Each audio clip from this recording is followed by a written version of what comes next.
तो नोट बरसे न तुहरा न दुनिया तो जब हिलाए लो कमर।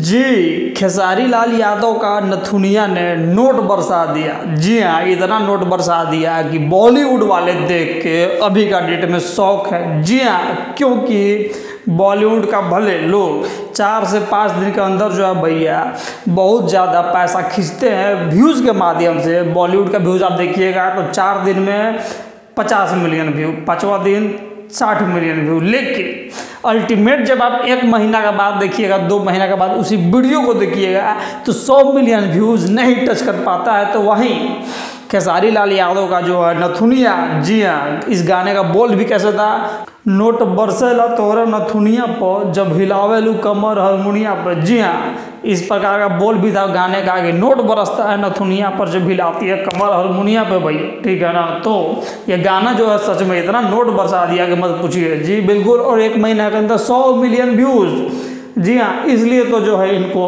ग्लोबल स्टार कहा जाता है। तो वहीं भोजपुरी में जो है मीडिया के लोग और भी तमाम लोग इनको खींचने में लगे रहते हैं कि ना फलना स्टार नहीं आए, खेसारी लाल यादव नहीं आए, फलनवा स्टार आ गए लेकिन खेसारी जी नहीं आए। अरे बुड़बक, तो खेसारी जी नहीं आ रहे हैं क्योंकि खेसारी जी जो है अभी नोट बरसाने का तैयारी में है, नोट छाप रहे हैं किस पे, नथुनिया पे। और ये गाना जो है इतना बवाल है ही, तो भाई क्यों ना छपेगा। और अभी ग्लोबल में जो है ये गाना टॉप 6 नंबर पे भैया चल रहा है, 6ठा स्थान है 1 महीना के अंदर। तो जो है इससे पहले आपने इतना तबाही वाला गाना, धमाकेदार गाना कभी देखा है, सुना है, जाना है कि नहीं जाना है? भाई को कमेंट सेक्शन में कमेंट करके बताइए। और हाँ भाई, बात उसी स्टार का करेगा जो स्टार भोजपुरी को दुनिया में नंबर 1 ले जाने का कोशिश करता रहेगा, कुछ ना कुछ अच्छा करता रहेगा। तो इसलिए जो है भाई को सपोर्ट करना मत भूलिएगा। अगर भाई का बात जो है अच्छा लगे, भाई का अंदाज अच्छा लगे, तो हम मिलते हैं आपसे अगली बार। तब तक जय हिंद, नमस्कार।